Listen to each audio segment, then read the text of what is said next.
My name is Justin. I'm a functional genomics practitioner with the DNA company. And tonight we are back, and we're back on the topic of methylation. This is actually round two. If you missed round one, myself and our very own Dr. Bryce Wild did a really good webinar just going deep on methylation itself and how that cellular process works.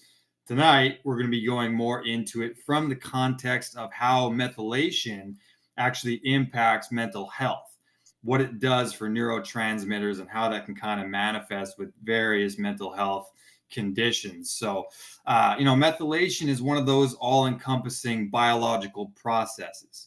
Your body takes a methyl group, it adds it to your DNA, and it uses it to methylate various things. Your neurotransmitters need to be methylated. Your genes themselves need to be methylated. Your hormones need to be methylated. So there's a lot of little connective tissue there. And within the context of mental health, it's important to know because you can be an over methylator, right? Which means you have too many methyl groups being added. And that can actually lend itself to this overabundance of some of these neurotransmitters, like too much dopamine, too much serotonin, too much norepinephrine, which is basically adrenaline. So that can have some characteristics, right, of different things that would be like panic and sleep issues and anxiety disorders and what have you. You can also undermethylate, right? And the genes give us a lot of insight as to how these enzyme pathways actually work person by person. If you undermethylate, well, we've got the exact opposing problem now, don't we?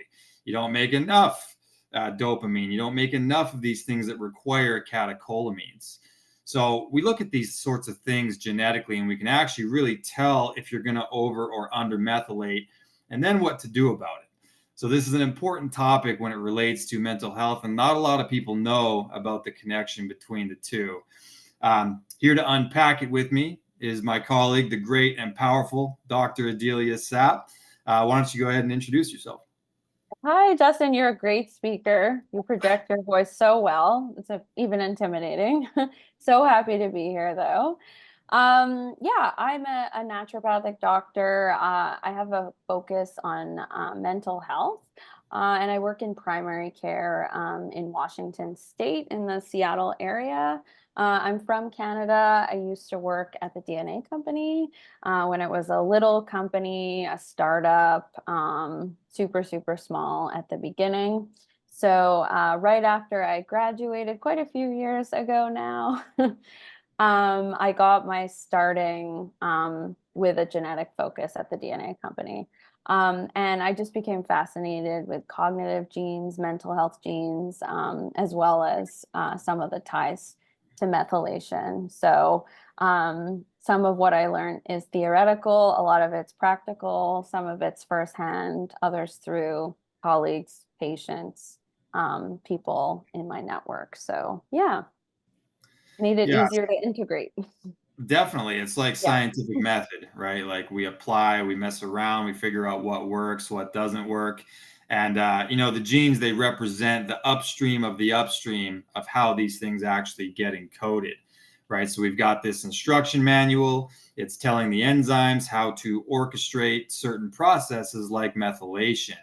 Um, we do have a poll that is there. So if you guys want to take a minute to go ahead and answer those questions, and then we'll get to it and we'll check it out. And while you're doing that, I'm going to go ahead and just give a bit of a refresher course in case you missed that initial webinar that we did about methylation, because there was a lot of good info there, and more specifically how the DNA code views methylation and how we look at it, because we really zoom out in our methylation report as opposed to zooming way in on one gene.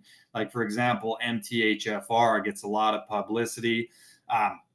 I think that it gets a little bit too much just because the way we look at it is that MTHFR is actually the first gene in what's an entire cascade.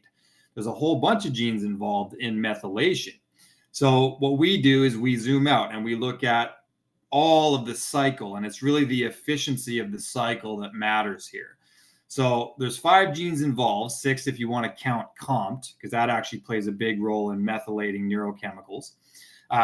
But MTHFR is the first one. We also look at MTR, MTRR, SHMT1, and FUT2. And the way it works is that each gene is basically like a runner in a relay race. And then the substrate or the methyl group is basically the baton in the analogy.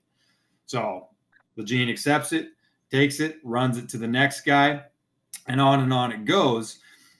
If one of those runners sucks, you can still win the race. And that's our whole point with this, is that let's say you do have a suboptimal MTHFR gene for which we test 2 different SNPs. A lot of people will take that as something resembling a death sentence. And it's not, because you might still be able to have an overall efficient cycle, right? And that's what really matters. Your methylation cycle and the efficiency of it is going to dictate how these biological processes go. And furthermore, we can actually look, because we know your genes, at how to support your methylation cycle. Some people need pre-methylated B vitamins. Some people need to separate it from the methyl group because of what I just said. You can already be over-methylating, right? So if you over-methylate and then we add in all of these different methyl groups, you're over-methylating that much more and can cause the downstream effects that I just mentioned. So we get really specific about, do you need a methylcobalamin or a methylfolate, or the opposite? Do you need sublingual or not? There's a bunch of different kind of moving parts to how that goes. There's a lot of other little things that impact methylation, as Dr. Adelia, I'm sure, would agree. Mold exposure, right? That's a huge one. Trauma in childhood can even mess with your methylation cycle early on. Pollution, alcohol, cigarettes, poor diet, not enough B vitamins. All these things combined can mess with it, and therefore mess with your neurotransmitter production. And that's really what we're zooming in on today. If everyone had a chance to check out that poll, then I'd love if our angels in the back could bring it up for us.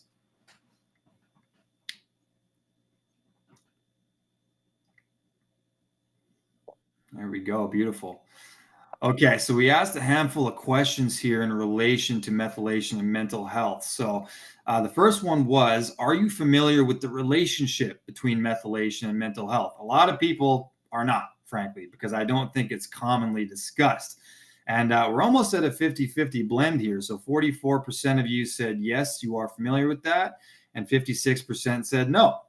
So, okay, by the end of tonight, hopefully you will have some answers that you didn't have before on the topic.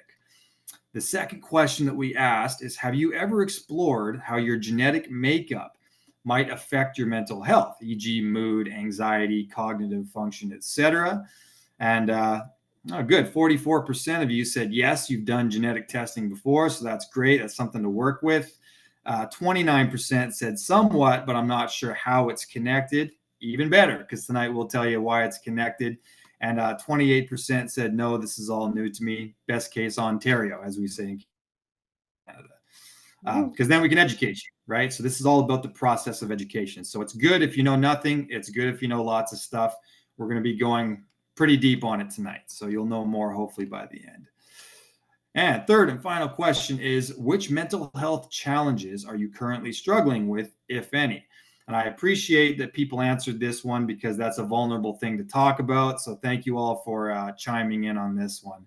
And certainly the predominant amount here says cognitive issues. So about 45% have cognitive issues. And gosh, I mean, Dr. Adelia, that's so common. Like, how often have you seen that in your practice? So much. Yeah. So I tend to focus on mental health, but as well as cognitive health in my practice. But even in a primary care setting, because in Washington, naturopathic doctors do primary care, I see so many people come in with brain fog, ADHD, new onset ADHD, and I'm seeing that more and more. Sometimes people's overall toxic bucket and their methylation, of course, ends up affecting that. But trouble focusing, new onset, brain fog, and then downstream dementia, which has some overlapping processes with methylation, ADHD, and brain fog. So people think of them as very separate diagnoses, but there's actually a lot they have in common. So yeah, I see that a lot. Yeah, children. yeah, so do I, in practicing with patients with the DNA co. It's actually, I would say I have more patients that do have some level of brain fog than don't have some level of brain fog. Just it's so prevalent nowadays. 39% of you said anxiety, right? I see that Mhm. constantly as well. And there's certainly a genetic correlation there. Depression, 16%, ADHD, 15%, and 31% of you saying I'm not experiencing any mental health challenges. Good. That's a good thing to hear as well. So that's helpful. That helps to paint a picture here. Um, One of the more interesting things about this as well is that a lot of people don't realize that the body actually has three different brains, if you actually think about it. It's got the one between your ears, and then it's got your gut, which is actually more neurotransmitter production in your gut than there is in your brain. And then you could actually argue that the heart is also a brain. There's 40,000 neutrino cells in your heart. And all of these things are reacting to your nervous system stimulus and to your nutrition, all these different informational inputs that you put into your body. And so many of these things have to be methylated, so it's really tough to know, like, when you have brain fog, for example, it's like, is it because of your gut? Is it because of methylation? Is it because of the toxin load? The way I look at methylation is that it's one of many, many processes that the body uses to counteract inflammation. And Mhm. we find that oftentimes if you don't have good methylation, you end up with all of these extra inflammation related side effects. Like if you get sick, for example, you'll have like a worse cytokine storm than someone whose methylation cycle is there. Um, or you'll have more bacterial infections or viral load or whatever, just because of the methylation component. Um, how often are you seeing like inflammatory issues with people? Because for me, I got to tell you, it's like 10 out of 10 almost. Like people have Yeah. these various symptoms of chronic inflammation. How prevalent is that for you? Super prevalent. So where I see it the most in mental health conditions is actually depression. So I see a really big overlap in my practice between depression, eczema, various skin issues, skin sensitivity, brain fog, asthma, basically a whole range of inflammatory symptoms. In anxiety, there's often a neural inflammation, so like inflammation of the brain and nervous system component. But depression, it's definitely been super well studied, and that also relates to methylation. It tends to be more correlated with undermethylation, so an inefficient system. And there's a whole bunch of other personality characteristics even that are correlated.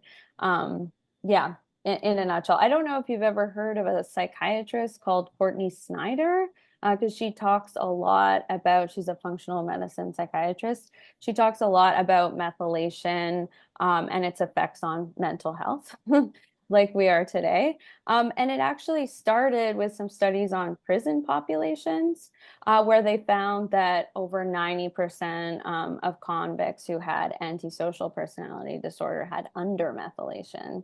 Interesting. And then they started studying it in other mental health conditions. They found that people with depression often had undermethylation, anxiety to some extent as well. And then ADHD, they found there was a dysregulation in methylation. So it could be under methylation or over methylation. We're both correlated. So in a nutshell, did a bit of a segue there, but yeah. Yeah, well, it makes sense, right? I mean, it's impacting the levels of these neurotransmitters. And so when I have a patient for the DNA co, I tend to link the methylation cycle because we have a whole profile just about that and how the baseline cycle goes. I Hmm. link it to the actual executive function profile as well, because we can look at, if you're, let's say, an undermethylator, and then you also have a very minimal density to the dopamine receptor, Hmm. it's super likely, right, that you're going to have low overall dopamine. And this person might be more likely to have depression on that particular pathway, because Hmm. depression, it could be the dopamine pathway, it could be the serotonin pathway. There's different moving parts to how that works, but we can actually look and gauge at the different receptors paired with the methylation cycle itself and see what your kind of likelihood there is. We're really proud of our executive function profile that we have at DNA Co because we look at some pretty relevant neurotransmitters when it comes to things like anxiety, depression, just irritability, mood, neuroplasticity as well, right? So we look at dopamine, we look at serotonin, we look at noradrenaline, and we also look at BDNF. The reason why I say that there's different brains though in the body is that we can look at the receptors, but we can also look at things like gut detox and know like how likely is it that you're going to have gut dysbiosis. And we can operate under the assumption here that if you have gut dysbiosis, it's going to also play off of the methylation cycle and the executive function capacity, right? So Yeah, 80% of your absolutely. serotonin is made in your friggin' gut. So if there's dysbiosis there, it's going to impact your neurotransmitter production as well. How often do you see that, just gut dysbiosis in relation to these mood disorders that you've dealt with? A lot. Yeah, there's definitely a huge correlation, between IBS or IBD, some of the gut conditions, and mental health conditions. But I also find it really helpful to cross-reference the executive function genes with methylation. And I found it super interesting that sometimes people will have really good executive function overall, but just because of their ability to quench inflammation, because they have suboptimal methylation kind of in most of the genes that we're looking at, that's enough to profoundly impact their mental health. So you can kind of look at it from both angles. Gut health is super interesting in its relationship, but I'm sure, as you know, the gut microbiome is a whole science in and of itself. And then the testing sometimes is super complex, but there's definitely a big relationship there from what I've seen. I don't usually start with treating the gut. I don't know about you, Justin, but that's usually like afterwards that we would address it in the case of a mental health condition. Yeah, well, let me just share my opinion on that because Yep. while I think that the gut is preposterously important when it comes to overall health, I Hmm. actually don't agree with the statement that all disease begins in the gut. I know that a lot of Same, people say that, and same. it's what I would say is that the gut is probably one of the first things to get compromised when there is an issue. But I don't think that the disease is stemming from the gut. I think that Hmm. the gut dysbiosis is a result of something else going out of homeostasis. So it's like it's just one of the first things to get compromised. So we say it's the gut, but it's actually because of some other, weak point in your metabolic processes, which could well be methylation. Yeah, I So see if your that. methylation is off, Yeah, I see that as well. My clinical mentor, Dr. Prowski, who's works in integrative psychiatry, he's been doing this for decades. He said he's never treated a mental health condition through treating the gut, although it is important. It's very important, but that's not necessarily the first place we look. So yeah. I would agree. Yeah. Yeah, well, that's where the genes come in, right? So if you do ever have like a coaching audit with one of our people, they're probably going to dive into methylation in your first or second call. It's going to be really soon on because it's one of those things that we have to get right off the bat. It's great to know how to eat. It's great to know what your sex hormones are doing and all these things, but just understand we are talking about this overarching metabolic process and getting your B vitamins right and getting your methylation cycle tuned in is actually one of the best things you can do to influence everything else in the pathway, right? Like we look at a gene called COMT, for example. That's one of our main things in the methylation cycle. COMT actually helps methylate estrogens as well. And if your enzyme is too slow, it can actually make it so that your body doesn't clear 4-hydroxyestrogens properly. And for a lot of women, especially, that's a really relevant marker when it comes to inflammation. So look at your COMT and know, is it fast? Is it slow? Is it medium? We can actually up or down regulate COMT with different, nutritive substrates. So for example, like quercetin or EGCG, right, like green tea extract, can actually down regulate something like COMT activity. So let's say you Yeah. look at your comp and it's already super slow. I'm actually going to say let's be careful with that green tea that you enjoy drinking.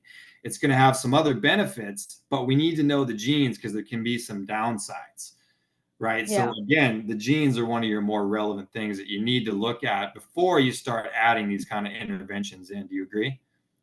I totally agree. Yeah. Yeah. On a personal note, I had slow comped and I found it super helpful to learn that about EGCG from green tea, right? And that yerba mate can actually speed up comp. So if you have slow comp, you might want to try yerba mate instead of green tea.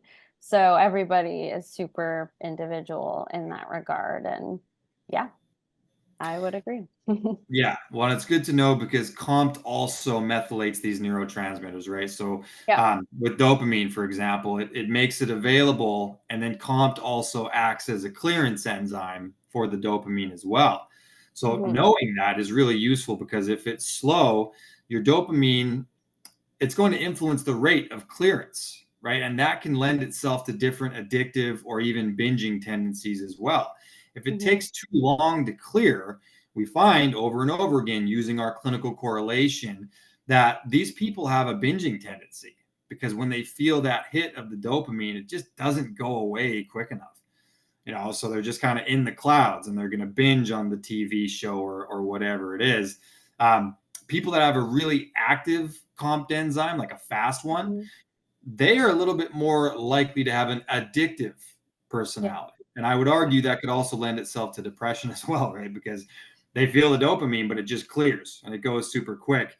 I have Yeah. literally had patients, not at my advice, but they pretty much chain smoked through the entire session because, and I saw their MAO and their COMT were just such a quick clearance that this person Mhm. just couldn't put it down. They had to light another one right after.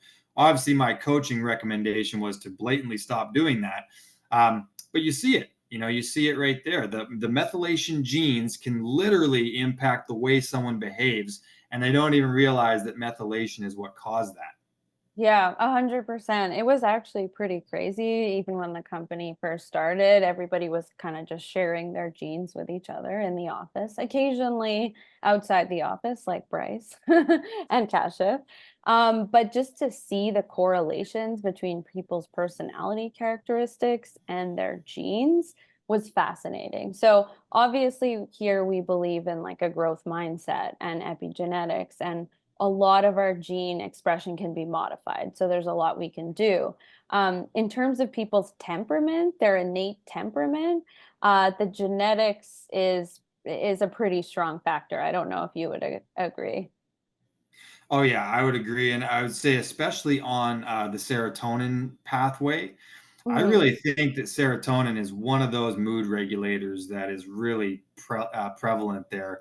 Yeah. And we look at that, right? We look at the receptor, and then we also look at different genes that can break it down, like TPH2, right? Like degrade the serotonin. And so for some people, they don't have as much of a release in the first place. And for some people, it's just a shorter receptor site. So they clear Mhm. it too quickly and it lends itself to this irritability factor. Um, Yeah. I do think gut dysbiosis is particularly relevant when it comes to serotonin as well, just because of how much of it is made in the gut, and dysbiosis really kicks it out of homeostasis there too. Yeah, yeah, absolutely. That makes sense. Yeah, and the 5-HTTLPR gene was really interesting too, the other serotonin gene. In part because you can have decreased expression of serotonin if you have a suboptimal version, but then you're also more likely to respond negatively to SSRIs. So that was also just like a super helpful one in terms of the mood and behavior report. I don't know if you've come across that before where people are like, oh, I don't have good serotonin expression, but I also don't respond well to SSRIs because we think, oh, as a sort of conventional treatment, that's a go-to in primary care. So I don't know if you've come across people kind of like intrigued by that. I have, and it's funny, right? Because the two major classes of antidepressants would be MAO inhibitors and then SSRIs. So Yeah, a doctor will just, put you on one or the other, not knowing how your genetic kind of input plays into that role. So MAO plays a role in the breakdown of dopamine, and maybe hmm, dopamine's the problem, maybe it's not. But if you're totally regulated for dopamine and serotonin is actually the issue, and you get put on an MAO inhibitor, you've totally. impacted the wrong pathway, right? Absolutely. Yeah. Yeah, and Hmm. vice versa. Because if you have a selective serotonin reuptake inhibitor, it's Hmm. inhibiting the reuptake of serotonin and therefore hopefully prolonging the availability of it. But maybe you have a long receptor in the first place, and it was actually the dopaminergic pathway that was wrong there, right? Yeah. Maybe that didn't get methylated properly. So you've literally been prescribed something for a pathway that was just fine, not knowing that the mood disorder was coming from a different pathway. That's why the genes are really relevant. Yeah, they're super critical in that regard. Myself as a personal anecdote, I had have a double low dopamine gene for DRD2. And back in my youth, a long time ago, I was put on an SSRI. And lo and behold, it made me worse because I also had a suboptimal gene for 5-HTT-LPR. So many of these genes are so helpful and so applicable in a clinical context. I honestly wish I could get all my patients to do the genetic test. It's out of pocket in the States, but your genes don't change. So, it's good for life, basically. You got your kind of blueprint there, so to speak. Yeah, let me ask you a somewhat controversial question then. Just, you're a Hmm. naturopathic doctor, like you see a lot of people. Um, I am of the opinion, just because we're talking about mental health tonight, Hmm. I'm of the opinion that mood stabilizers are among the more overprescribed things, especially in the Western world. Um, I think that it's a little bit too quick of a solution, and it can cause some other downstream issues, especially if, like we have a PGX test, for example, that kind of correlates to what kind of medication you can actually metabolize or not. We also look at things like your glutathionization at the level of the liver. Yeah. So maybe your liver doesn't really deal with pharmaceuticals very well, and one of those types of pills you're probably going to be on for quite a length of time if it's a real problem for you. And usually we can work backwards and look at your actual pathways and look at your gut detox and methylation cycle, etc. And I personally have had a fair amount of success in even getting people off of those kind of medications. What do you think about that? Like, do you think they're overprescribed? Do you have like better approaches than just going right to a mood stabilizer? Yeah, so I tend to work on like a very individual basis. So that's how I think, right? Like I think more about the person in front of me. The way I think about a lot of antidepressants, especially SSRIs, the more common ones, is that they increase your distress tolerance. So what they really are like short-term solutions to get someone who's in a really bad place to function, essentially, normally, like in their jobs or socially, et cetera, et cetera. Whether the person responds well is very individual, and whether it gets to the root cause, typically no. So we have to work in the short term on like getting the person to a good place, a functional place, or maybe they're burnt out. Maybe they need to take time off work. And then we also have to work at the root cause, which is a more long-term solution. So essentially, I think they're a necessary band-aid sometimes. But that no, it doesn't typically get to the root cause. And that's where we have to look at people's genes and naturopathic medicine and functional medicine. Just, yeah, working in a primary care context, I do see the need for them sometimes. And given how prevalent mental health conditions have become, I would say potentially overprescribed, yes, but there's so many people out there suffering who are just kind of living, day to day that just kind of need to survive the next couple months. So in those cases, that's kind of where they're helpful.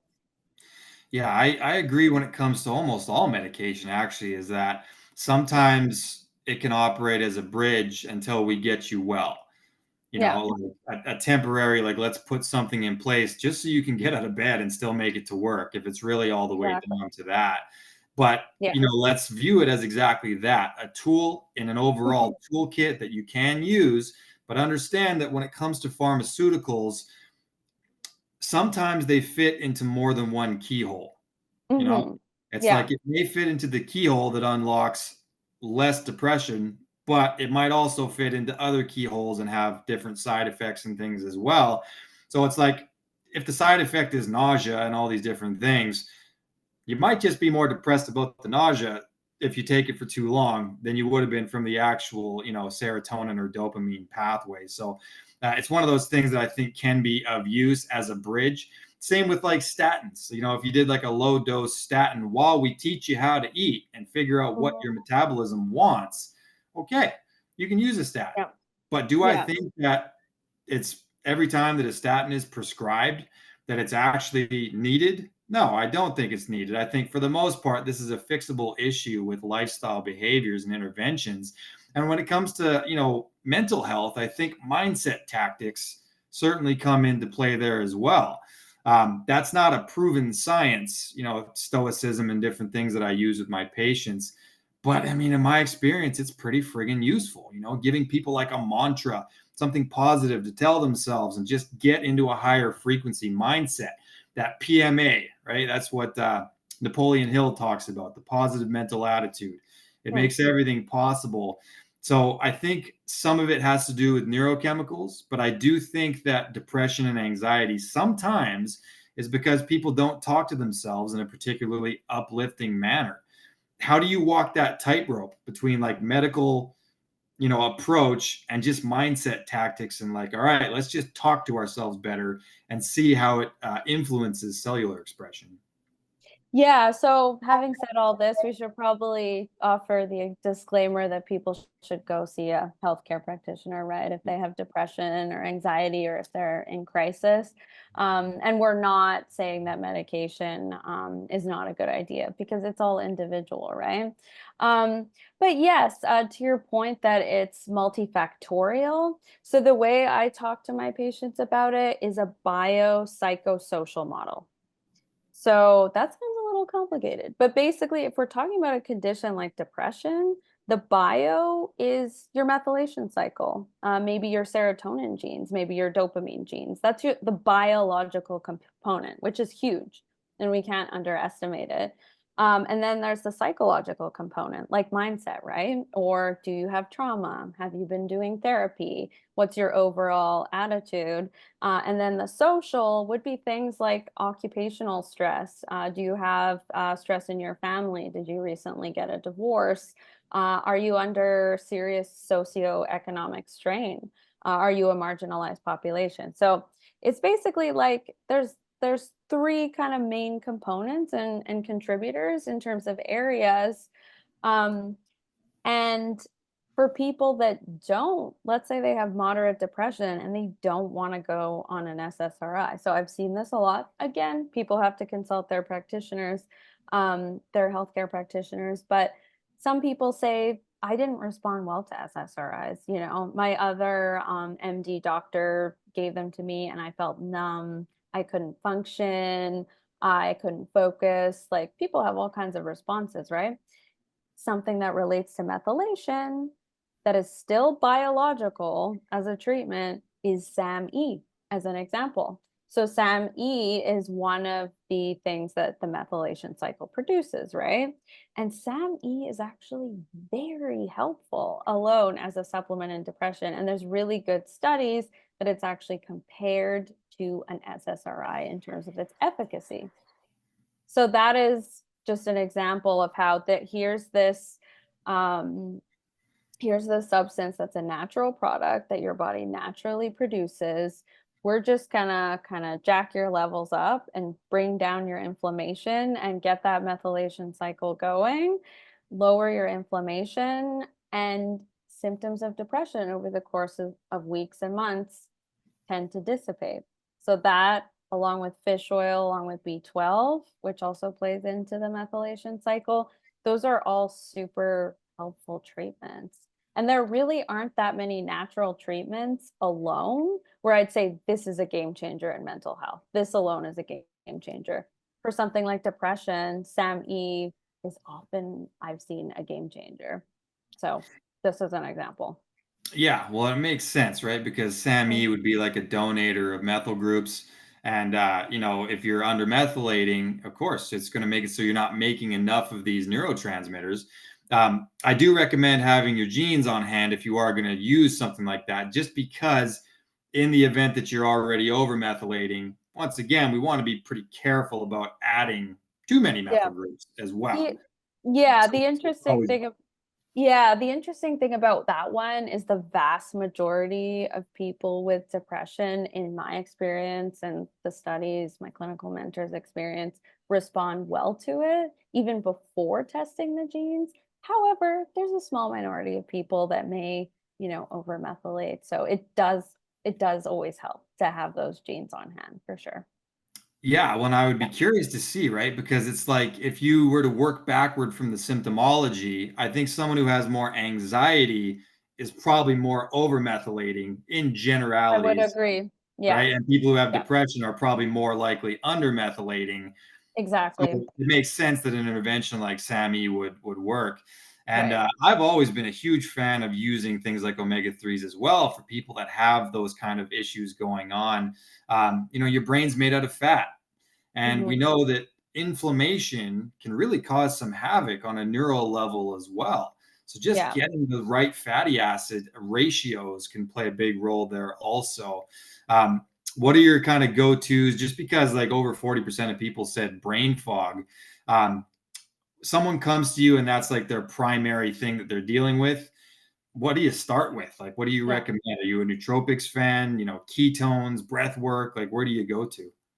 That's a good question. Yeah. So in Washington, especially, because there's so much rain here, right? Seattle has that reputation. Sometimes it's really nice and sunny like today, but yes, there's a lot of moisture, there's a lot of humidity, and that's why we have, lush forests.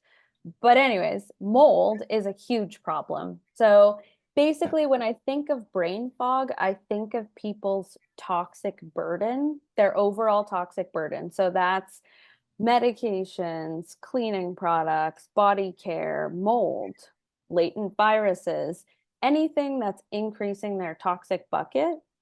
Um, that often is a big factor in brain fog. So brain fog is a little bit harder to tease apart. Sometimes it does require testing. And I brought up mold because mold is so common in this area, but it's also really common across the United States, in Canada as well. People have basements in Canada most of the time. Yeah. And those basements are just like generally a breeding ground. Some experts have even gone so far as to say that people shouldn't be living in basements primarily. So I think of toxins, but then I do find that reducing neural inflammation, so inflammation of the brain and nervous system through things like SAMe, and this all depends on your symptoms, fish oil, high dose fish oil, which is really well studied, even with allopathic MDs to help in a variety of cognitive conditions and lowers inflammation. That one's really helpful.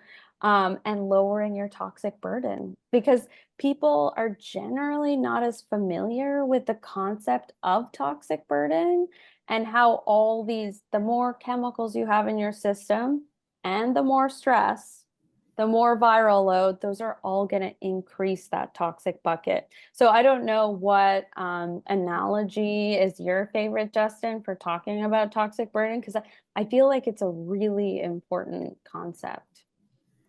Yeah, I would totally agree. And I was actually saying this on the webinar last night about we have endogenous toxins, we have exogenous toxins, like the body makes them, but we're also constantly responding to them.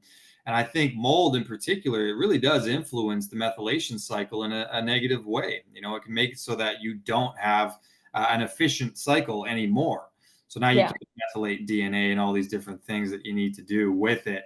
Um, but I think in particularly airborne toxins, because we take 20,000 plus breaths every day, And generally, the air inside your house is actually 5 times worse than the air outside of your house, unless you live like right next to a pulp mill or something like that.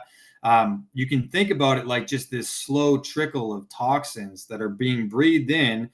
The right nostril influences the left brain, and the left nostril influences the right brain. And if you're literally breathing in toxins via the airway that's going to go right into it, I would say that's going to cause neural inflammation.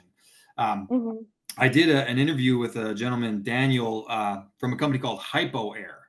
If anyone's like in the market for a cool way of approaching air filters, they've got all these different types and really, really small molecules that they go towards. And they've actually got certain systems in place for mold as well. And it's a really good one because like your bathroom can get mold pretty easily, your kitchen can get it pretty easily.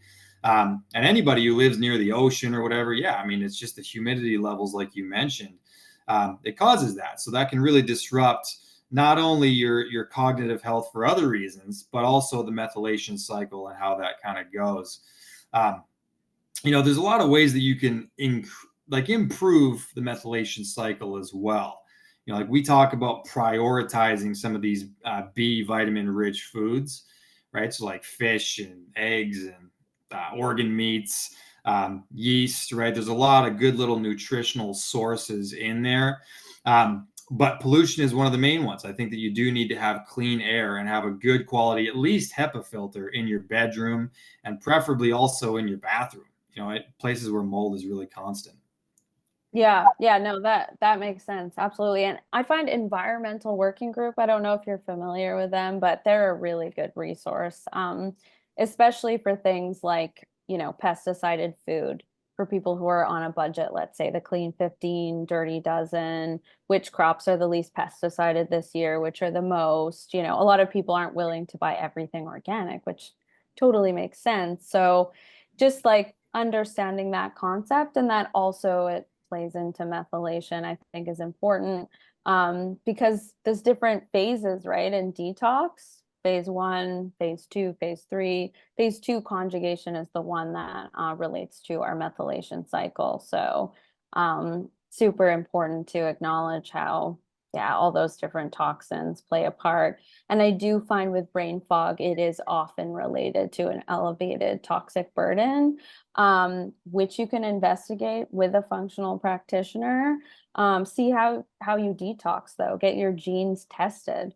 I know on both sides of my family, I have suboptimal methylation and detox. So yeah, particular interest for me, but also interesting in that the way different countries manage toxic burden. Like the US, for example, is not very regulated, to say the least. And this is causing kind of like silent, sort of under the radar issues with people's health. So, Yeah, it's interesting, the West being touted as such an advanced society, and yet we have like so few rules when it comes to what we're allowed to put in nutritional products, etc. Like in relation to the methylation cycle, I think that people who get so much folic acid in their diet, I think that's a fairly large problem actually, because they fortify so many foods with folic acid. But a lot of people, based on a gene called SHMT1, we call it Schmidt1, a lot of people would need, a folinic acid or a methylfolate, but folic acid, FOLIC, it has a toxicity limit. And most people reach that limit just by eating processed carbohydrates. Look on the mhm, extra ingredient list. There's folic acid in so many things now that you right. reach your tolerance limit prior to even supplementing with any kind of B vitamins. So you've added to your toxin load just by not paying attention to those added ingredients that they use to do different things to the food supply. Yeah. So some people just can't handle that much folic acid. They go way over, and that can tip the methylation cycle out of whack as well. Yeah, I'm glad you brought that up because when it comes to the cycle itself, some of those methylated vitamins, as we talked about before, not everyone has a great response to them. So there has been a trend in functional medicine and naturopathic medicine to give everyone the methylated vitamins, especially when they have suboptimal methylation. But as you talked about, I know on your last podcast, we've seen that people that have SHMT1 suboptimal, and I don't know if it's like a single allele or two alleles, the MTR and the FUT2, if they have that combination, they're more likely to respond to the hypoallergenic form. And that is often another cause of brain fog. So people don't realize, but if they've been taking a methylated B, like B12, for example, and they don't have the optimal genes for it, they may have increased brain fog. They think they're helping their methylation, but they're actually over methylating and causing congestion in that relay cycle, and then getting things like migraines, headaches, brain fog. So optimizing that cycle where you're not methylating too much or under methylating is definitely a factor in brain fog. So yeah. Yeah, I agree. And especially with B12, right? Because um, most of the time when people get intravenous shots of B12, which I think can be a good idea for plenty of people, usually they do use the methylated form. And, to no fault of their own, but a lot of these practitioners just don't have the genetic information to Yeah. know that in this gene pathway, you can't do what you're supposed to do with the methylated form of B12 if it's suboptimal there.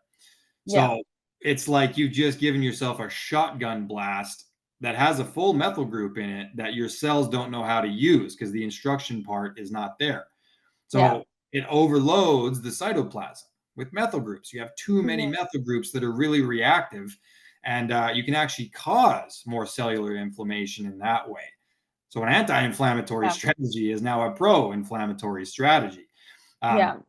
B12 is also complicated because of that FUT2 gene, fucosyltransferase. Yeah. B12 is unique. It's the only micronutrient that does not get passively absorbed at the level of the gut. So it Hmm. needs like a transporter. It needs something to carry it through past the gut barrier. Sorry. So that taxi cab that you might call it is FUT2. So if Yeah. you have the G allele, you're probably not absorbing B12 particularly well from like a normal tablet. And even Hmm. from your diet, you're going to be a little bit lacking there. Yeah. So that's why we get a little bit more detailed with B12 specifically. And we say you may need sublingual or intravenous, but then you've got to look at your MTR gene as well to know what type now, Yeah. right? So there's a Yeah. few moving parts to B12, but it's really critical to get it on point because the methylation cycle needs cobalamin. It needs to be in there. Folate and cobalamin are the two most important B vitamins. Hmm. So I recommend having those on your panels as well, guys. Like if you want to do a blood panel, have a look at serum B12. Make sure that it's proper. Um, and also, I recommend including homocysteine in that panel. I don't Hmm. think it's as all encompassing a marker as we maybe used to think it was, but for the efficacy of the methylation cycle, I think the homocysteine to methionine balance there is a good one to keep your eye on, even if it's just a semi-annual blood panel. We don't want elevated homocysteine year round. It's going to cause more inflammation as well. Yeah. Yeah. And those ones are pretty accessible. I don't know about in Canada. I think you would have to go to specifically a functional doctor. But in the US, you can often request those for an extra charge, and they're pretty simple to do with companies like Lab4. So you could ask your primary care doctor, for example, or naturopathic doctor, functional doctor. In a clinical context, I haven't seen as many negative reactions to the intramuscular methylated B12, but nonetheless, that might just be because people are only getting the shots every now and then, right? But I've definitely seen so many negative responses to the oral one. Kashif, for example, who's like really open about his genetics, he started taking the methylated B12, and like he was having migraines regularly, and he was super open about it. And I just saw firsthand so many examples of people getting like either an uptick in anxiety or headaches or brain fog by over methylating. So this is just something that I don't think is being talked about enough, even in the functional medicine community, but it's such a delicate balance. It's almost like women's hormones, right? You want to like tweak it a little bit, but not too much, right? So it's all about the balance. Yeah, well, and that's why I'm not the biggest fan of just using like a B complex. Hmm. It's really common. People will just add in a B complex. And of course, B vitamins are incredibly important, but usually if you buy a complex, you have no control over which ones are methylated and which ones are not. And Hmm. sometimes the whole formula will be methylated. And I got to Yeah. tell you, I remember my sister, so I have three sisters. They're all older. I'm the baby. And my next oldest sister, she's had issues with anxiety, as have I. And yeah, I mean, you get told you should probably take some B vitamins. It might help you with X, Y, Z. Um, she took a methylated B complex every day for like just a couple of weeks. And her Yeah. anxiety got so bad, she almost ended up in the hospital from it. Like literally, it was like, Wow. Yeah. yeah. Hmm. So I have her Yeah. genes now, so I can understand why. But yeah, it's Right. like she didn't know she was Yeah. about to totally overmethylate and end up with probably more noradrenaline in her Yeah. system than she wanted, just because of that little nuance, not knowing that you shouldn't take each and every one methylated without knowing the genes first. And this was years ago before I was even with the DNA Co.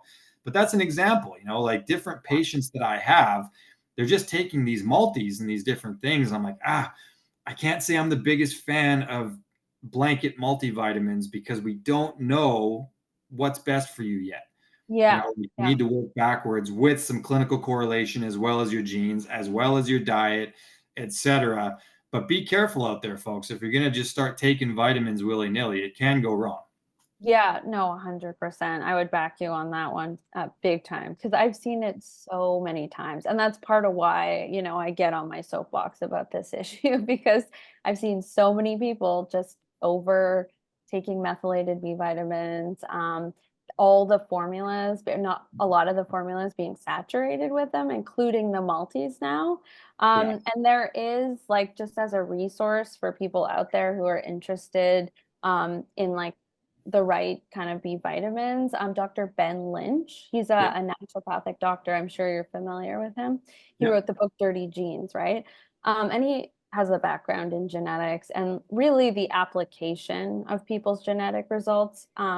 And his company Seeking Health, and I have no financial interest in this, but they have really good like hypoallergenic formulas. They have hypoallergenic multis and B12 and folate. And they have like the full range of options there, knowing that some people might respond well to them, others won't. Um, and yeah, I just find that company, I don't know, do they ship to Canada? I just should probably ask that. I'm actually not sure, but You're not sure, eh? shipping to Canada has now become the bane of my existence when it comes to supplements because there's a lot more regulations now than there used to be, like with regard to quantity and different things. Um, so yeah, we'll have to navigate that as we go. But we also have a methylation optimizer supplement as well, which is an interesting one because it uses some of the more obscure, B vitamins in there. And then it doesn't go super specific about the B12 and the B9 because we do that separately as well. But as a general methylation support, that one's good because it isn't going to have the more reactive forms of B vitamins as well. So that's one that you can check out. They do deliver to Canada, so that's an Right. added thing if you want. The methylation optimizer is excellent. Yeah, And it's same thing as yeah, I would back that one up for sure. yeah, and that's Yeah. one that I normally. So we have our Black Label line as well, and typically when I make a formula for someone on the Black Label, um, I usually add some methylation products in there as well, just because if we're not methylating, it's harder for the rest of the ingredients to do their job. So like that's one of those baseline things that I always try to upregulate in people because everything else is going to go so much better thereafter. Yeah, no, that makes a lot of sense. And it's kind of curious that some of the treatments for depression that are the most useful directly play into the methylation cycle, like B12, SAMe, fish oil indirectly, and that it quenches inflammation. So yeah, it's super important. Absolutely. Did you see the thing recently about fish oil and some study came out about fish oil and how it doesn't work and all these different things. And when you actually looked at the study that they did, they had no control over the quality of the fish oil. Yeah, Like this is, don't any even, oh my Oscar, God. yeah, just any oxidized rancid fish oil. And that's what they were doing their study on, but they did not include some of these brands that really took oxidation into account, the color of the capsule and the temperature of the warehouse, and all these different things that can lend itself to oxidation. So, yeah, I mean, it was probably half omega 3s and half trans fat, basically, because it was oxidized. So, Yeah, yeah, fish oil, I'm still on board with fish oil, regardless of what that study said. I think if it's good quality, and we need yeah, to be aware of omega 3 to omega 6 ratio as well, bouncing it off your diet. But I think that plays a really key role in mental health and in how your brain deals with the inflammation. definitely. And this is another topic, thank you for bringing it up, that I can get on my soapbox about, because fish oil is not all the same, right? So, first of all, people will often tell me, oh, I took a fish oil, it didn't work. I hear that a lot, like in my personal life and with patients. And then you look at the fish oil, like let's say, I don't want to throw anyone under the bus, but I love Costco. I'll just put it out there. But one of the fish oils is a very, very low dose of EPA. And I don't actually know about the toxin profile or the testing. But you would have to take about 10 of those capsules to get even close to an appropriate dose for depression. So, although fish oil has a very broad therapeutic range, like there's a lot of doses that can be helpful, right? When Yeah. we're talking about really quenching inflammation and really helping something like depression, um, it has to be a higher dose. And the quality makes all the difference because sometimes there can be high levels of heavy metals and very often they're oxidized. So one of the common signs is when people get fish burps afterwards, that's often a sign that it's oxidized. So it's something you want to be really careful of. You want to get the right quality, the right dose, and you want to store it in the fridge. So yeah, that's Right. my little spiel about fish oil. Right. Yeah. All right. It's another Yeah. tool in the toolkit. Yeah. All right, so we're at the top of the hour here. So looks like we've got a ton of questions in It this looks like it. Q&A box. So I'm ready to go ahead and start tackling them if you are, Dr. Adelia. Yeah, absolutely. Any chance you can divvy them up a little? You want to kind of go one by one, or you want to choose the ones that we're going to cover? Yeah, I was just going to give you all the hard ones. And Oh, okay. That makes yeah, sense. so if you're okay with that. Yeah, Um, let's do it that way. all right, let's do it. Actually, I'll do the first one if you want. Can you Sure. just discuss examples of how overmethylation might impact symptoms? So, overmethylation, and this can happen for a number of reasons. It can be like, genetics, but also it can be like overconsumption of B vitamins as well. And some of the most common symptoms I see are brain fog, anxiety, agitation, headaches, migraines. I don't know about you, Justin, but those are just some of the most common symptoms that I've seen with overmethylation. Yeah, because remembering that overmethylation is probably going to contribute to additional neurotransmitters, right? So it basically means having too much is, of course, going to make it so that there's more brain activity going Mm. on, Yeah, right? So it's going to make it more, along the lines of things like panic disorders, and you know what I mean. yeah, I would say sleep is definitely one of the main ones there as well. If we're producing all these additional neurochemicals because we're methylating them at such a rapid rate, sleep is certainly one of those things that can and will be compromised from it. So in that case, we would be operating in the realm of downregulation and what to hmm do about that. But yeah, like I said, midway through the call here, I think if it's depression and it's those kind of symptoms, you're probably undermethylating. there's a good chunk. Yeah, Overmethylating is probably more on the anxiety pathway. Not for sure, I right? would agree in most cases, but yeah, obviously, case by case, absolutely. And that being said, panic attacks, like you said, that can happen from overmethylation. Yeah. Yeah. Um, the next one I could touch on if you want, because I don't know if you work with the female population as much. Can you discuss Um, the connection between methylation and menopause? I think you're raring to Oh, go. Go for all it. right. So yeah, so in my practice, I didn't used to be specifically focused on female hormones. However, I am focusing on it more and more because I see a lot of common patterns and a big relationship between hormones and mental health. Um, and because some of the methylation genes, like specifically COMT, help to metabolize more toxic estrogens that are inflammatory, if you have slow methylation and undermethylation, you might not be clearing some of those toxic hormones. And you might be more likely to get perimenopausal symptoms, which can affect things like brain fog. That's actually really common. It's probably one of the most common ones in perimenopause.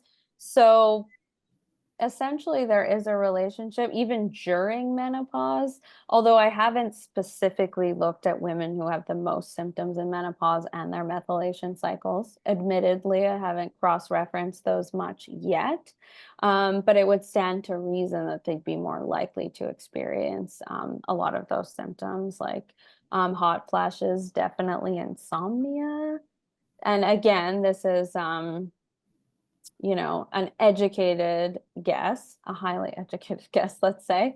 But yeah, it would likely increase a lot of those symptoms because I see a lot of hot flashes, a lot of insomnia, a lot of cognitive disruption, and a lot of mood disruption.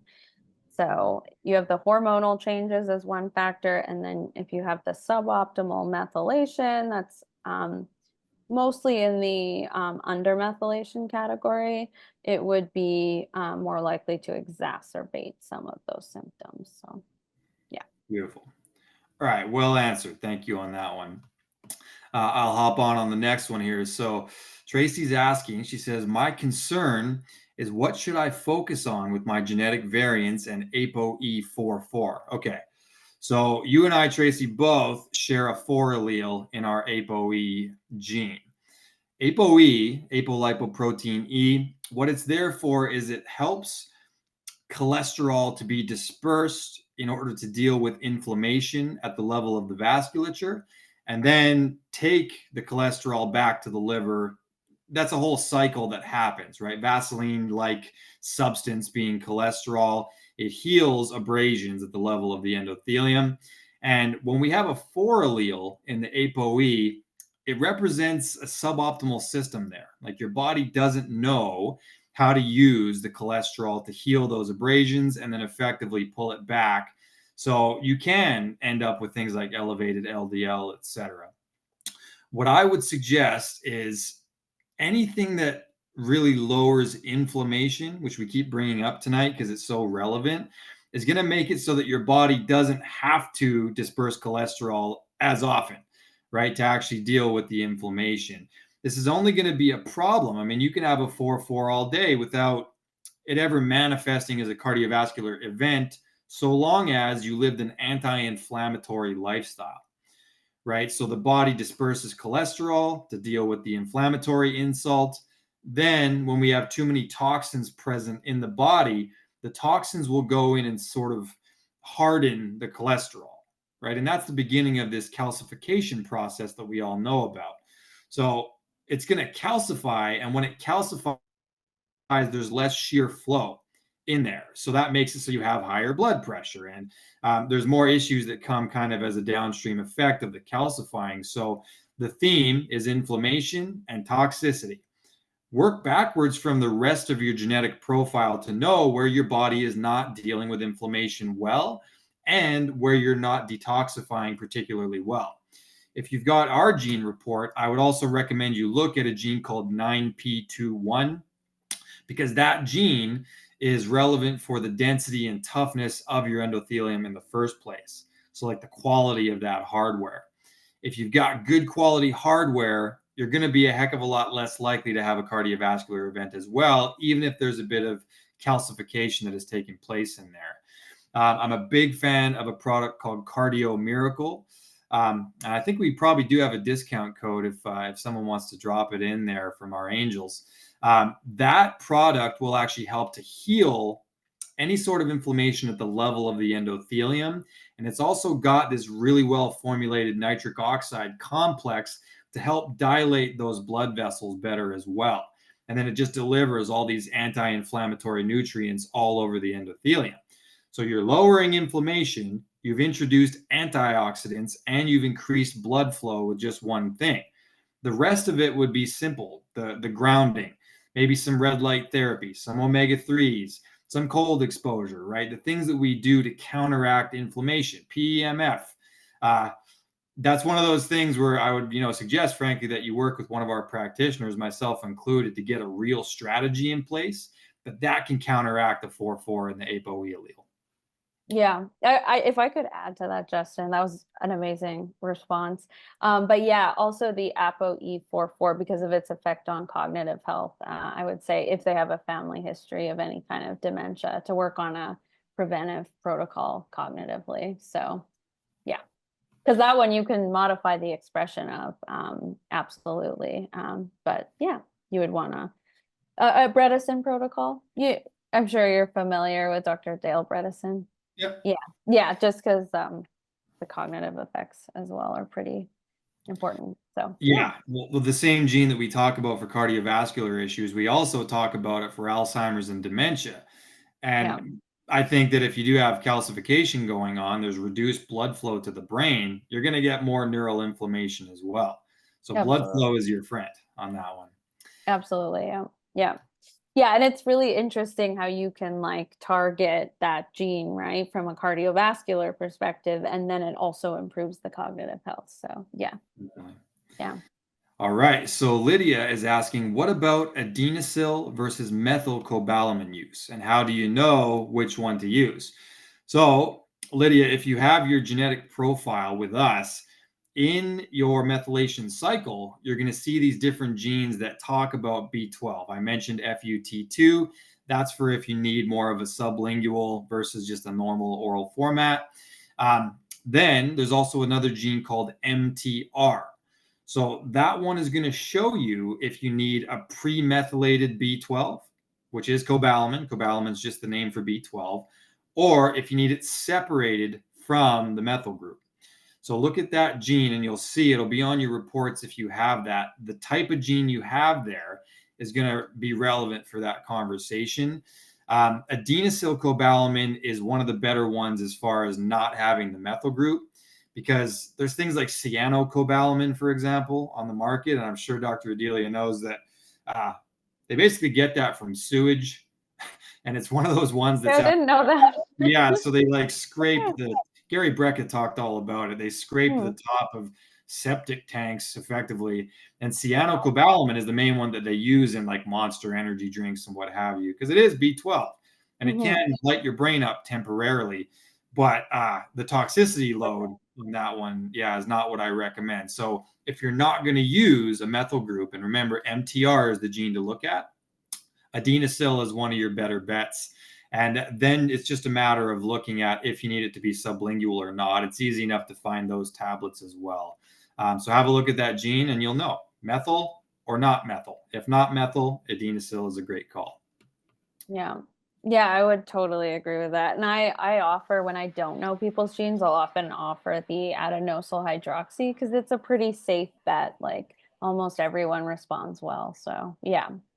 Does the DNA company have a non-methylated B12 yet? Or Yeah, yeah, okay. we have a sublingual adenosine B12.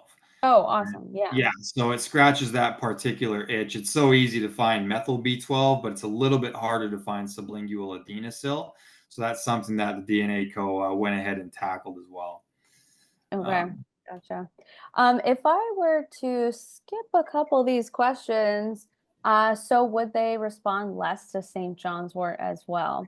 So St. John's wort's like a really well-known treatment for depression. It's just that I have found, and I actually don't use it as my go-to. It doesn't mean it's not the best option.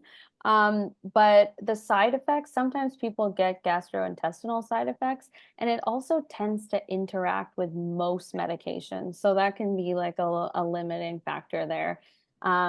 There's just so many medications that specific herb interacts with. So I don't tend to use it. Um, Yeah, and of course, consult with your naturopathic doctor, primary care doctor. But I wouldn't necessarily say it would make you less likely to respond well, but more that you would be more likely um, to have symptoms of depression if you're under methylating. Um, and you may actually want to focus more on the treatments for depression that address your methylation, essentially. But, talk to your practitioner or a DNA co-consultant.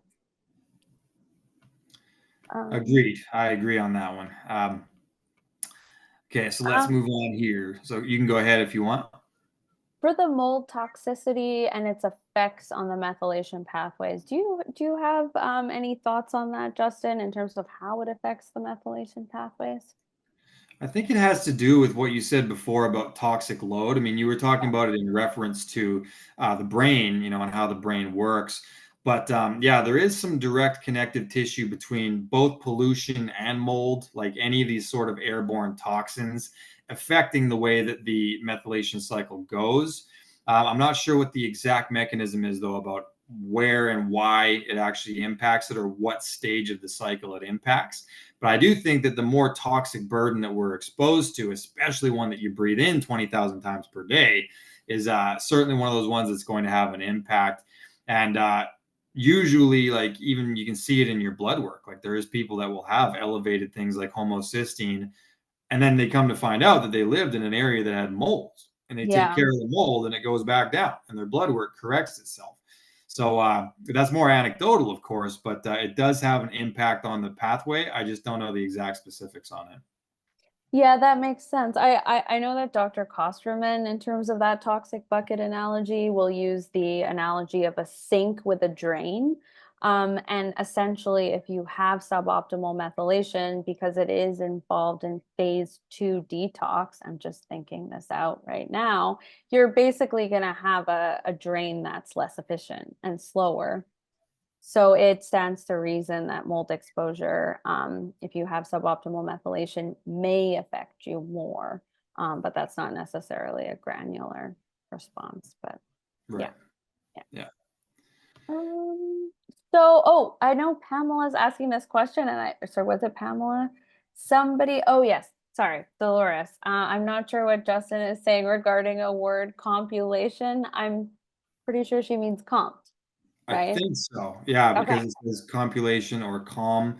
So COMT, COMT, that is catechol methyltransferase. And that is one of the genes that we look at because it methylates dopamine, noradrenaline, as well as different estrogens as well. So it's actually found in your executive function profile, like the mood and behavior, but it has trickle down effects into the hormone pathway as well, for what Dr. Adelia mentioned, the clearing of some of these toxic estrogens as well.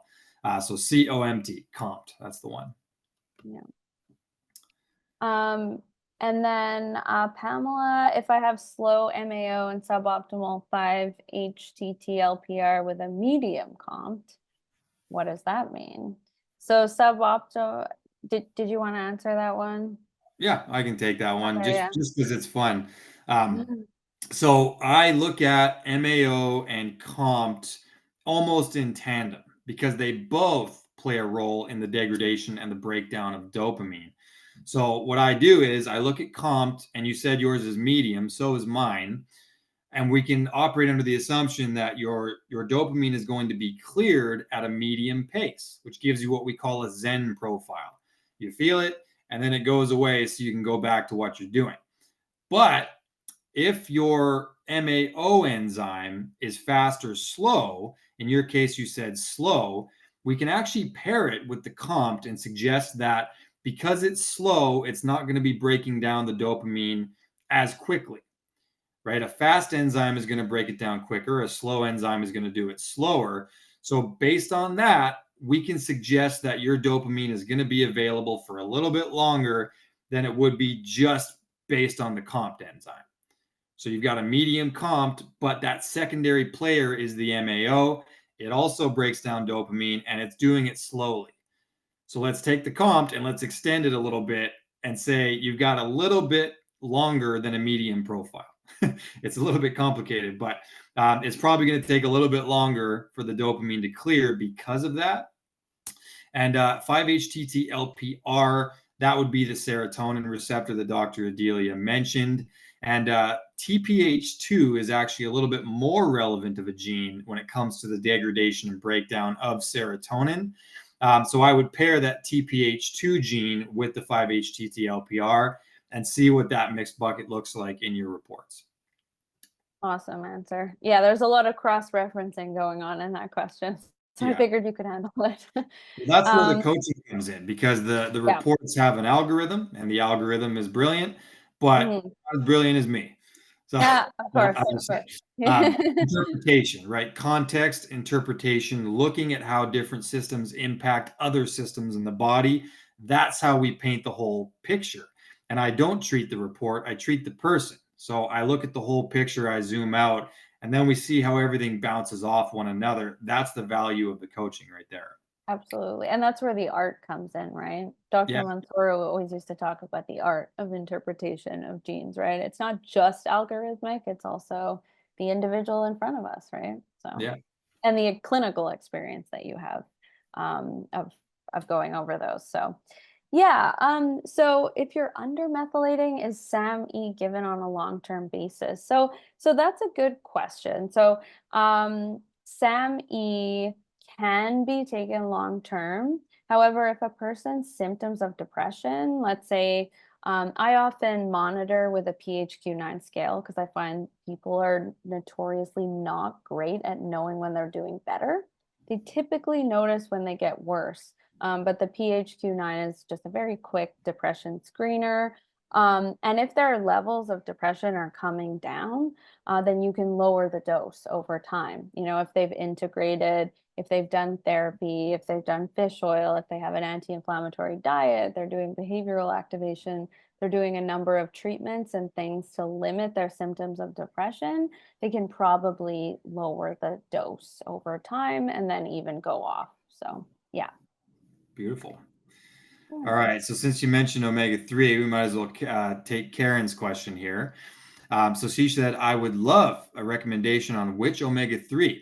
I've heard higher DHA is better, and also heard algae-based is good and hard to find both. So I have an opinion, and I would love yours as well, Dr. Adelia. So personally, at the moment, I'm using one from a company called Keon. And granted, it has to do with my man crush on Ben Greenfield. Ben Greenfield. Yeah, but I also think that he puts some serious thought into that, as he does with all of his products. So it has some additional things in there, like rosemary extract and these things that are added to prevent the oxidation. It's in a really dark red capsule as well. The capsule itself is made out of gelatin, which our diets are typically gelatin deficient. So I try to add some gelatin. I was like, hey, it's right in the capsule. That's an extra way to go ahead and do it. You want them to be cold water. You want them to be, the smaller fish. And any company that takes it into consideration to put it into a dark bottle, those kinds of things. With regard to the DHA, I would say DHA is going to operate pretty well for the brain function component, and the EPA helps a lot with like the cardiovascular as well as just anti-inflammatory action. Usually, they're going to have a lot higher EPA than DHA, but there's tons of value to both. It's just that they're a little different in how they operate. What would you add to that, Dr. Adelia? Yeah, no, I would 100% agree with everything you just said. So, higher EPA, like you said, more anti-inflammatory, that tends to be really good for depression. DHA, for developing fetuses, also for cognitive function, for ADHD. So for brain fog, sometimes the DHA specifically can be really helpful in the context of mold sickness. Since we touched on it, DHA would be helpful. But inflammation, cardiovascular health, depression, usually higher EPA is better. And the algae sources, like you said, tend to be a bit lower on the EPA. So the devil's really in the details, but yeah, different benefits to each. Yeah, and I would also add it's really important that we recognize that it's not just taking in some omega 3s, it's also understanding how many dietary sources of omega 6 we have and that ratio getting kicked out of balance really easily. Like literally the studies that they did on that, they found even people that were pretty mindful about it and on like a paleo diet, most of them had really elevated omega 6s as well because they were eating nuts and olive Yeah. oil and things that are typically, acceptable and pretty good. But it's really easy to tip that scale, and it's really the ratio that you want to be aware of. So adding a high quality omega-3, very good call, but also examine the diet and see how many omega-6s you're probably taking in, and maybe reducing those could be the key to getting your inflammatory response under control as well. Yeah, that makes sense. And then also, so the DNA company used to have an excellent fish oil. Is it still available? Yeah, I believe Yes. so. We have Okay. So the omega-3. DNA company fish oil would be another one I'd recommend. I used to take that one regularly. And then the Metagenics Omegagenics, that is one that I recommend a lot to my patients. A lot of people don't like the liquid forms, so I often recommend those capsules. And then Genestra, that's a Canadian brand. The Super EFA Forte, because again, we often want higher EPA, especially in cases of depression and inflammation. That's a really good one too. It's liquid, but it doesn't taste fishy because it shouldn't, right? Yeah, This it's is not the part oxidized. that, yeah, Yeah, exactly, because it's not oxidized, hopefully. And if it is fishy when you get it, you can send it back and the company should send you a replacement. So, yeah, yeah. absolutely. All right, so we've got time for a few more of these here. Yeah. Um, I'll tackle this one. So Marianne says, "What are your thoughts on magnesium threonate for brain fog, etc.?" So I do have some opinions on that because there's many types of magnesium, right? There's like 7 different types, and each one impacts the body on a little bit of a different pathway, right? And there's citrate, and there's biglycinate, there's oxide, there's all these different ones. Threonate in particular is actually one of the ones that's touted to be better for the brain because it has the capacity to cross the blood brain barrier on a level that supposedly other types of magnesium don't do. So I'm a big fan of magnesium supplementation. There's like hundreds and hundreds of enzyme pathways that magnesium directly impacts. It's also a cofactor for vitamin D. The more stress you're under, your body really burns through magnesium. It's a primary electrolyte as well that you sweat out. So I do think that magnesium deficiency is pretty common. And it's one of those ones that you're going to want to add in. But specifically to the threonate, I do think it's a good idea if you do struggle with brain fog as one of those things to try, right? Just because of that additional efficacy on the blood brain barrier. You have any other added thoughts on that, Dr. Adili? No, that totally makes sense. With maybe just a caveat that the time of day can be critical. Yeah. Um, I know when I've taken it in the morning, I get pretty chill, a little too chill, I would say. So some people do better taking it at night than in the morning, but it depends on the dose, of course. Yeah. That's a good one though, for sure. So how can you tell if a multivitamin is methylated? So that one is like when you look at the back and under B12, it will often say underneath, sometimes in smaller writing. So you really do have to read the labels. It'll say methylcobalamin, and that would be a methylated B12. And then for the folate, it will say 5-MTHF.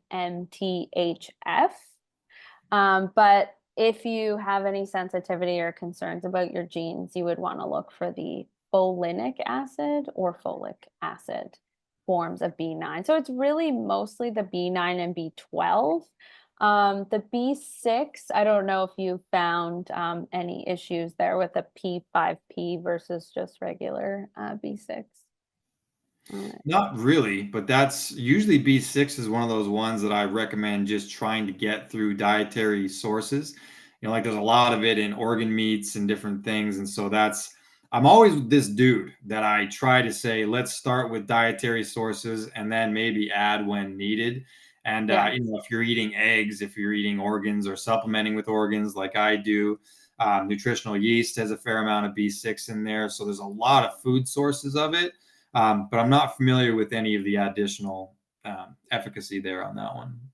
Right. Yeah. Okay. Yeah. So really it's Julie, if you look at the back for folate and B12, you want to look for the folate that's folinic acid or folate as opposed to 5-MTHF. And you'd want to look for the B12 that's adenosine or hydroxy B12. And again, there's limited brands, so you might have to get a multi if you're concerned without B12. Seeking Health is one brand that has multis where they don't have the methylated B12 in it. And there are others out there. Pure Encapsulations has one. There's a couple other brands out there. So yeah. Yeah. All right, let's tackle like one more each because we've got a huge list Okay. of questions tonight. And thank you guys so much for all your questions. I'll take one, and then Dr. Adelia, if you wouldn't mind taking one more before we wrap up. So I'll take this one. JW says, would Dr. Sapp or Justin be able to talk about the role of histamine overload in mental health and methylation? Would SAMe be of help here also? So I took this question because it's interesting. I'm actually going to see if I know the answer or not in real time, because histamine is definitely one of those things that causes that gut inflammation, right? And it's like there's these DAO enzymes that you need to have in order to counteract histamine in the gut. So I think that when we have histamine overload, it's going to have an impact on your mental health. I would say it will, right? Because your gut is your second brain. And so if we've got this never-ending inflammation at the level of the gut, it's pretty likely that that's going to impact that. I would say that that's something that you can tackle with various, nutritive ingredients. There's a product that I'm actually really fascinated by called HistaResist, and it's from a company called Level Up Health that I've been a fan of for quite a while. And they add in a combination of all these different things to deal with histamine issues, including DAO enzymes and different nutritional cofactors as well. I would suspect that if you have histamine overload, you may want to attack that on its own as opposed to relying on a SAMe. Just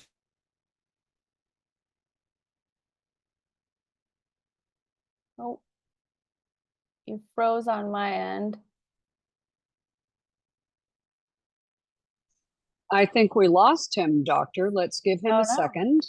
Okay. you lost Justin. There we go. We Okay, lost there you. you Come on go. back. Oh my Okay. God. That is traumatic. I'm so sorry everybody lost me.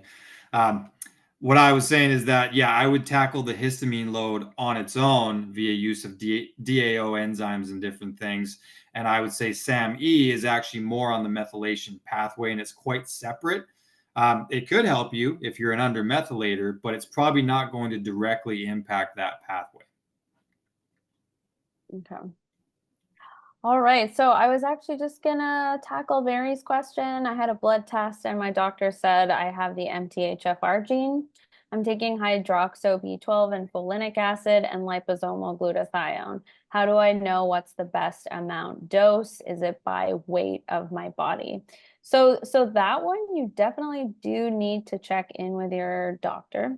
However, it sounds like your doctor, if they're the ones that recommended the hydroxy B12 and folinic acid, really knows what they're doing when it comes to the methylation supplements. So that's great because a lot of doctors will see MTHFR go straight to the methylated ones. So for the hydroxy B12, like a typical dose is 1,000 micrograms per day, and the folinic acid, it's usually 400 to 900 in that approximate range, and there's a big therapeutic range. But you're going to want to test it in a couple months and see where your levels are at.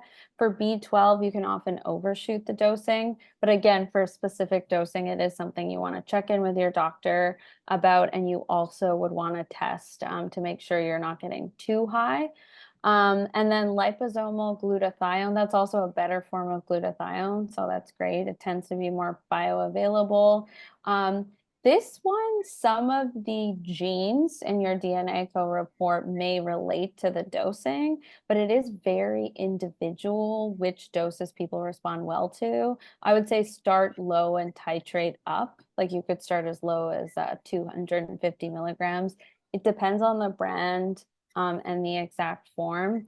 But you'd want to start on a lower dose and slowly increase, because sometimes people get initial negative detox reactions if they overdo the glutathione. So hopefully that was helpful.